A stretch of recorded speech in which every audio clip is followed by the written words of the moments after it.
She had $47 and 11 mouths to feed.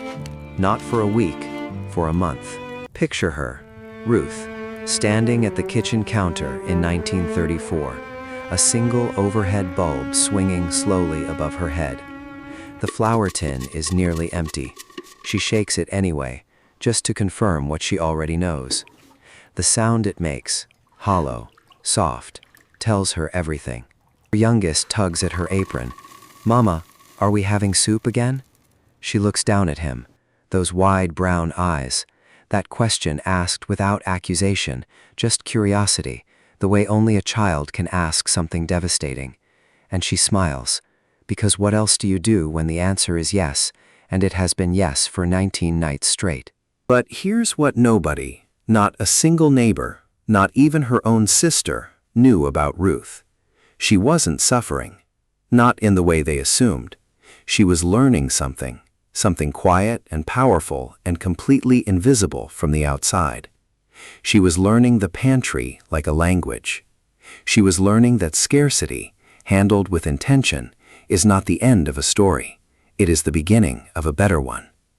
And women in 2026, buried under delivery apps, subscriptions they forgot to cancel, and $8 oat milk, have almost completely forgotten how to speak that language. Almost. But what happened next, no one saw coming. Her real story didn't start with success. It started with a decision no one noticed. Her name was Clara Voss, 37 years old, brown hair gone slightly gray at the temples, a husband out of work since the mill closed in March, and 3 children who still expected dinner on the table at 6 o'clock every evening, because that was the rule, and rules were one of the few things left that hadn't collapsed. It was 1932 in rural Ohio. The air outside smelled like dry corn, wood smoke, and the particular kind of quiet that settles over a town when people stop talking about money, because talking about it would be like announcing an open wound. You just kept walking. You kept your eyes forward. You kept your voice even. Clara kept a small notebook, nothing fancy, a 5-cent pad from the general store, the cover gone soft at the corners from handling. In it, she wrote every cent that came in and every cent that left the house. No app, no spreadsheet, no financial advisor, just a pencil, a kitchen table, and a willingness to sit with hard numbers until they made sense. She wrote slowly, deliberately, like each digit mattered, because it did. At night, after the children were asleep, she would sit alone under the lamp and read those numbers back to herself like she was reading a story, one that she hadn't finished writing yet. Inside, she carried a fear she never named out loud. Outside, she was steady in a way that her husband called strength, and her children called mama, and she called simply necessary. That gap between the fear inside and the calm outside is where Clara's real story lived, and it's the part no one ever saw. If stories like this stay with you, hit subscribe. There are more coming. But how did she even begin? Before Clara touched a single grocery item, before she set foot in any market or opened any tin, she sat down at the kitchen table on a Sunday morning and did something that no one had told her to do. She made peace with less. Not surrender, peace. There is a difference, and it matters more than almost anything else in this story. She decided, quietly, deliberately, the way you decide something that you know you'll have to decide again and again before it becomes real, that this month would not be defined by what the family couldn't have. It would be defined by how clearly she could see what they did have. Dried beans, oats, salt, lard, a garden that had given them more than she'd expected this summer, a husband whose hands still worked even if the mill didn't, 3 children who were healthy. She wrote those things down too, not in the number column, in the margin. She called her oldest daughter Mabel, 12 years old and serious in that way that eldest children often are, into the kitchen. She pulled out a chair, sat her down. "Mabel," she said, "we're going to eat smart this month. Not less. Smart." Mabel nodded slowly, taking it in. She didn't ask what the difference was. Something in her mother's voice told her it was real. Clara made herself one firm rule, and she said it out loud so it would stick. No emotional buying. No grabbing something off a shelf because it looked appealing, or because it was marked down for no particular reason. Every item that entered this house would have a job. If it couldn't earn its place, it didn't come home. Mental budgeting, before apps, before courses, before anyone gave it a name. This is 2026's most under-discussed survival skill. But the grocery store would test her resolve in ways she hadn't fully prepared for. Saturday morning. The market was alive in the way that Depression-era markets always were. Loud, layered, a little desperate beneath the surface. Chickens in wooden crates near the entrance, men calling prices over each other. The smell of sawdust and old apples, and something faintly sweet from the candy counter near the back that Clara made a point not to walk near. She moved slowly. Most women in that market moved with purpose and speed, grabbing what they knew, what they always bought, what their mothers had bought. Clara moved differently. She read each item like it had fine print. She picked up a 2-pound sack of dried beans and held it, feeling the weight, calculating silently. 7 meals if stretched properly. 8 if she added water and cooked them low and long the way her grandmother taught her. She set it in the basket. A small heel of salt pork, not for eating as a centerpiece, but for flavoring, for lending depth to a broth that would otherwise taste like nothing. She understood instinctively that the difference between a good pot of beans and a forgettable one was often a single piece of smoked fat no bigger than her fist. Into the basket. Her youngest, Danny, 7 years old, gap-toothed, always optimistic in that maddening way children are, pointed toward a display near the front. Round tins with a red lid, stacked in a neat pyramid. "Cookies, Mama, can we?"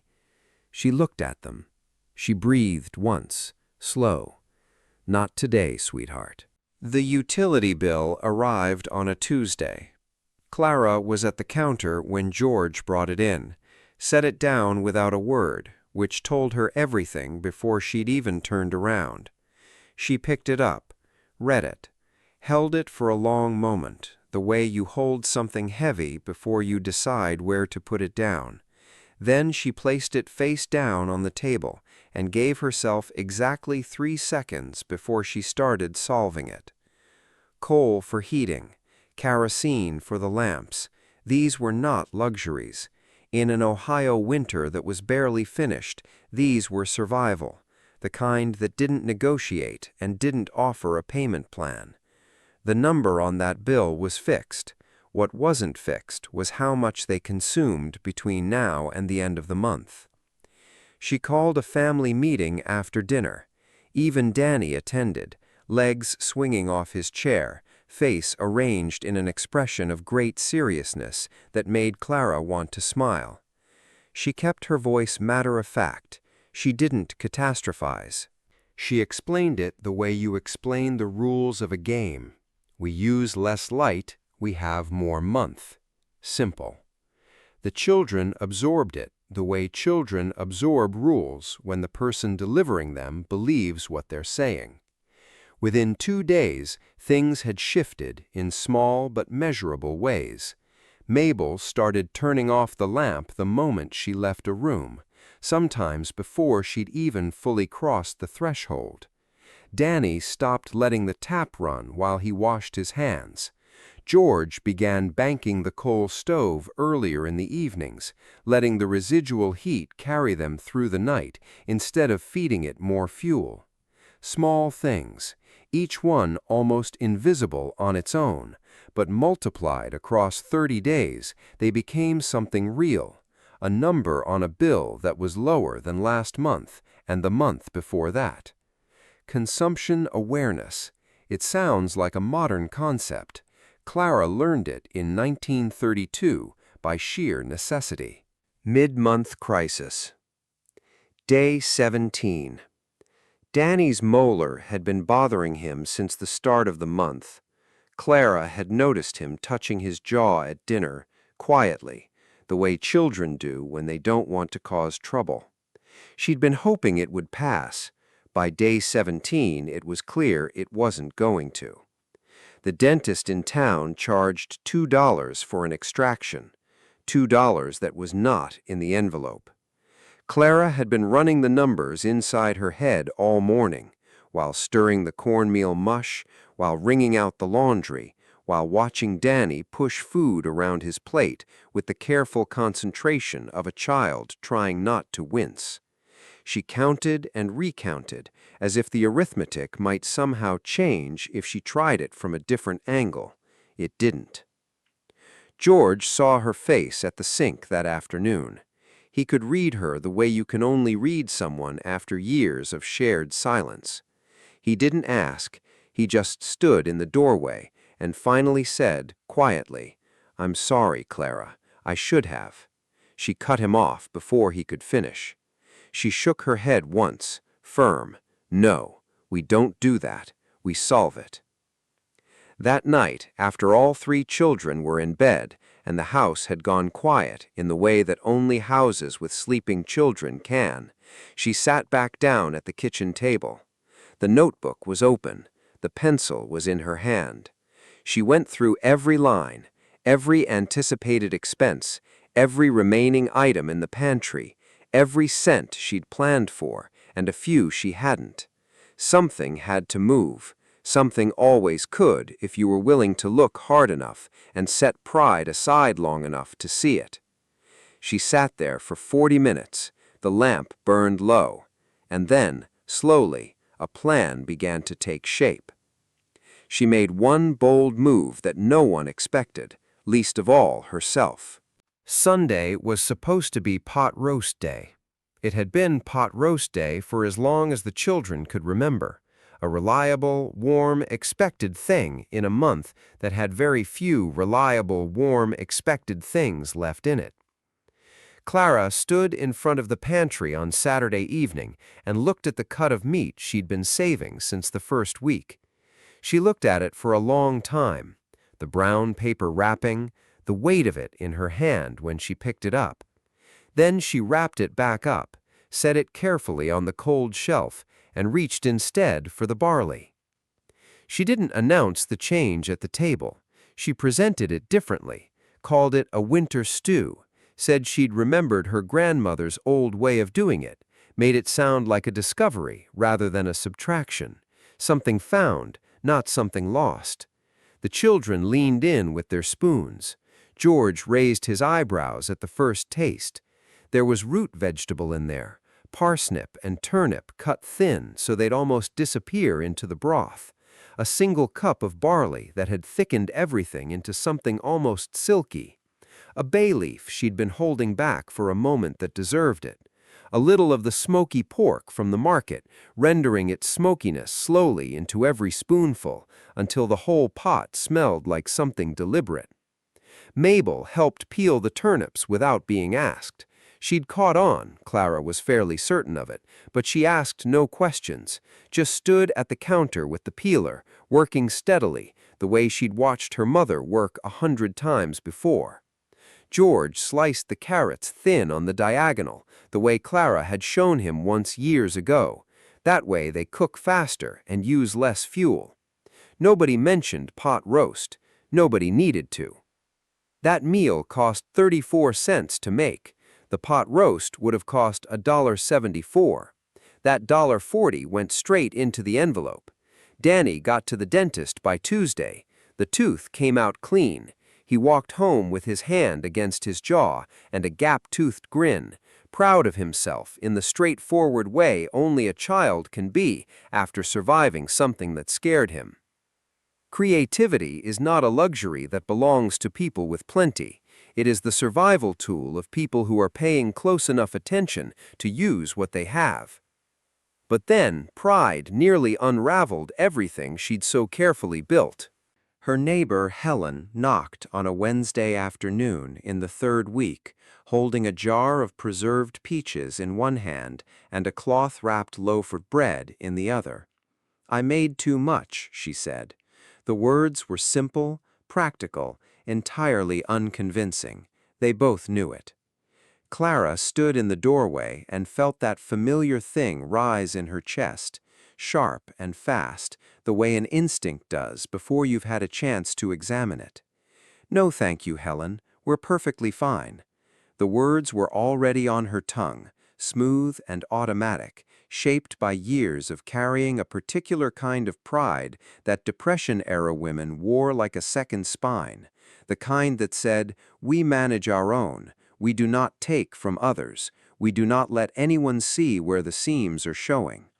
It was a pride she'd inherited without being taught it, the way you inherit a posture or a silence. It just lived in her, and it was very convincing.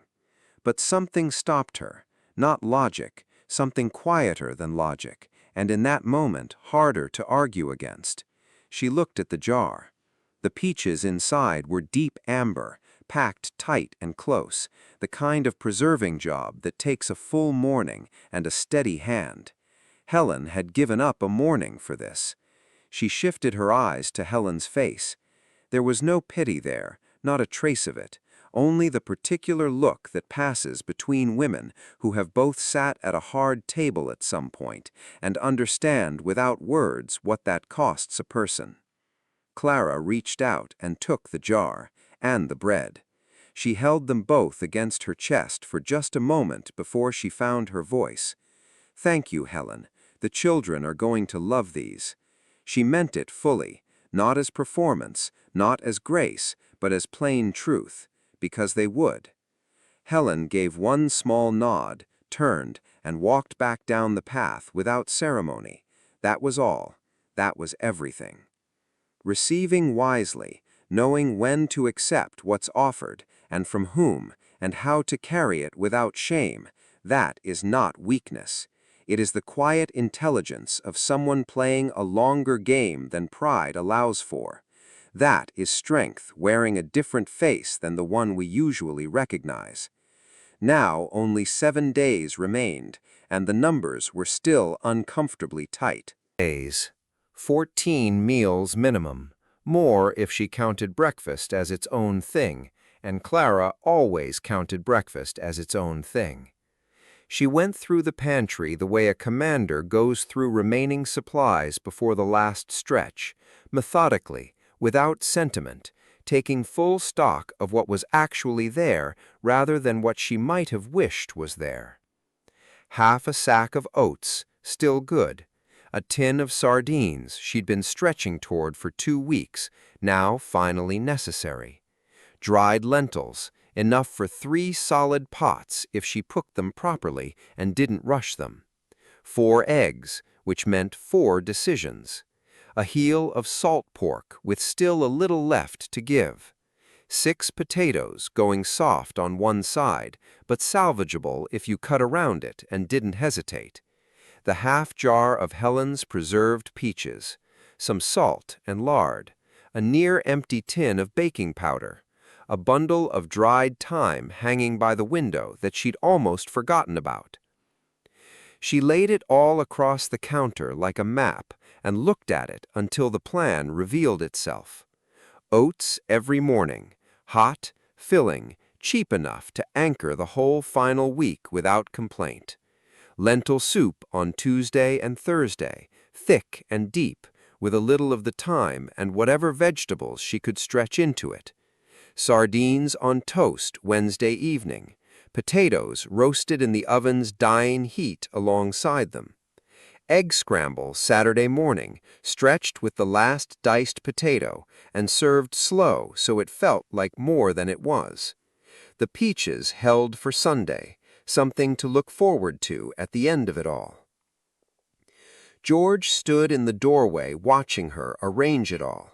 He had learned by now not to speak during this particular process. She was somewhere else when she planned, present in the room but unreachable, the way a person gets when the math is the only thing that matters. He waited until she set the pencil down, then said quietly, "You're something else, Clara." She didn't look up right away. She smiled, small and private, at the page, then picked the pencil back up. There were still a few details to settle. This was not meal planning in any modern sense of the word. This was financial engineering. The pantry was the portfolio, the food was the currency, and she managed it with a precision that most people never apply to anything. Would it be enough? When you are this close to the edge, 7 days is not a short amount of time.